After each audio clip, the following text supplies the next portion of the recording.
Bien le bonjour à tous. Aujourd'hui, nous allons voir le paradoxe de la Belle au bois dormant.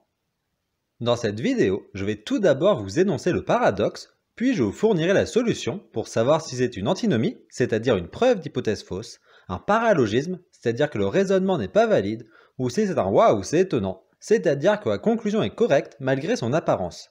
Si ma dernière intervention était difficile à comprendre, je vous conseille de regarder ma vidéo introductive sur les paradoxes que je vous ai mise en fiche. C'est bizarre. Ah non, je crois que j'ai compris. Mais non, c'est absurde. Des chercheurs veulent faire un test de probabilité avec la Belle au bois dormant, suivant un certain protocole. Le dimanche soir, ils expliquent le protocole de l'expérience, puis endorment la Belle au bois dormant, puis ils lancent une pièce équilibrée. Le lundi, que la pièce soit tombée sur face ou sur pile, ils réveillent la Belle au bois dormant, puis lui posent la question suivante. À quel degré devez-vous croire que la pièce est tombée sur face? Ensuite, ils la rendorment avec une potion amnésique qui fait oublier ce qui s'est passé dans la journée. Le mardi, si la pièce est tombée sur pile, alors ils refont le protocole du lundi, sinon ils la laissent dormir. À la fin de cette journée, le protocole est terminé, ils réveillent la Belle au bois dormant. Le paradoxe de la Belle au bois dormant survient lorsque l'on se demande quelle réponse doit donner rationnellement la Belle. Un premier raisonnement dit que la pièce étant équilibrée, le dimanche soir la probabilité est 1/2. Puis, elle sait qu'elle va se faire réveiller, donc elle n'apprend rien au moment de son réveil. Or, si elle n'apprend aucune nouvelle information, alors elle doit garder la même estimation de probabilité qui est 1/2. Ceci correspond à un raisonnement bayésien. Les adeptes de cette version sont appelés les demistes. Une deuxième manière de voir les choses revient à se demander ce qu'il se passe si elle participe un très grand nombre de fois à ce protocole et qu'elle décide de toujours dire que la pièce est tombée sur face. Dans ce contexte, quelle sera la fraction de bonne réponse? D'après la loi forte des grands nombres, cette fraction devrait être la probabilité lorsque le nombre d'expériences tend vers l'infini. Si la pièce est tombée sur face, alors elle ne sera réveillée qu'une seule fois, le lundi, et aura raison une fois en pensant que la pièce est tombée sur face. Et si la pièce est tombée sur pile, alors elle sera réveillée 2 fois, le lundi et le mardi, et aura tort 2 fois en pensant que la pièce est tombée sur face. Par conséquent, sur 2 répétitions de l'expérience, en moyenne elle sera réveillée 3 fois et une seule fois avec face. Donc la probabilité que la pièce soit tombée sur face au moment où elle se réveille doit être 1/3. Ceci correspond à un raisonnement fréquentiste. Les adeptes de cette version sont appelés les tiéristes. Le problème est qu'il semble qu'on ait 2 arguments valides contradictoires. La probabilité ne peut pas être à la fois 1/2 et 1/3. Ce problème a été proposé en 2000 par Adam Helga. Je vous laisse mettre sur pause pour que vous réfléchissiez à ce paradoxe pour savoir ce qui pose problème. Est-ce que ce sont les hypothèses qui posent problème, le raisonnement qui ne serait pas valide, ou la conclusion qui serait étonnante mais correcte?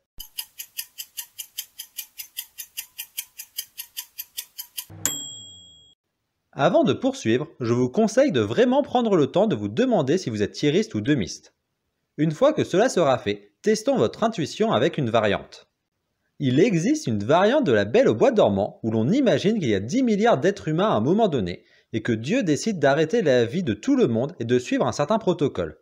Il va tirer au hasard avec une loi uniforme 1000 humains qui vont aller en enfer et le reste ira au paradis, de telle sorte que la probabilité d'aller en enfer est de l'ordre de 1 sur 1 million, ce qui est un nombre très faible. Chacun est quasiment sûr d'aller au paradis.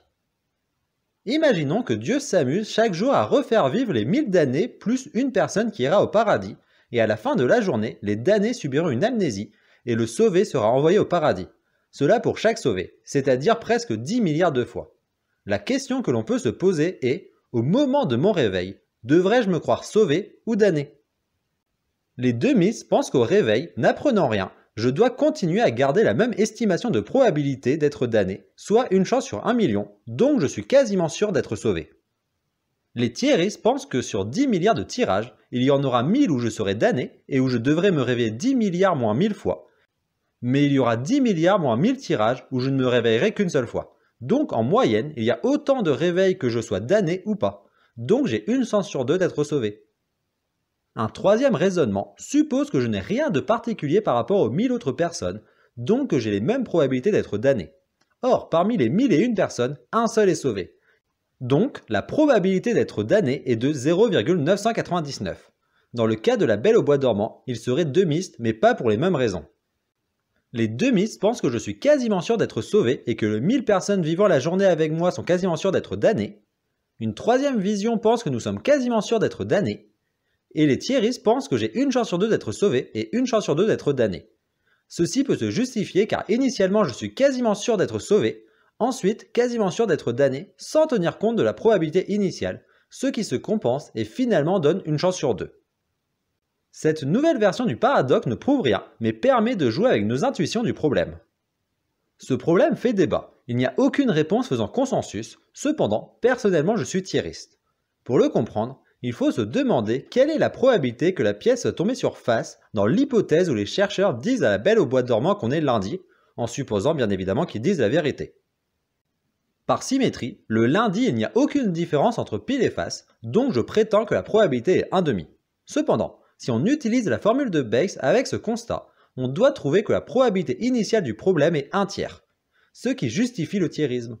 Pour retrouver le demisme, il faudrait que la probabilité que la pièce soit tombée sur pile sachant qu'on est lundi soit 1/3.